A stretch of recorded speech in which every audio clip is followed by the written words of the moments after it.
ഇന്ന് മുൻ പ്രധാനമന്ത്രി അടൽ ബിഹാരി വാജ്പേയിയുടെ ചരമവാർഷിക ദിനം.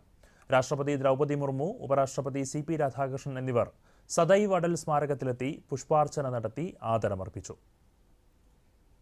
हमें प्रकृति ने लेकिन एक उपहार है जो सब पर भारी है. ये अकेला देश है जिसके पास श्री अटल बिहारी हैं. माननीय പ്രധാനമന്ത്രി നരേന്ദ്രമോദിയും അടൽ സ്മാരകത്തിലെത്തി പ്രണാമമർപ്പിച്ചു.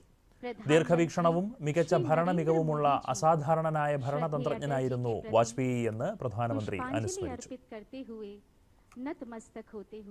രാജസ്ഥാനിലെ നിംബഹേറയിൽ കേന്ദ്ര ആഭ്യന്തരമന്ത്രി അമിത്ഷാ വാജ്പേയിയുടെ 21 അടി ഉയരമുള്ള വെങ്കല പ്രതിമ അനാച്ഛാദനം ചെയ്തു.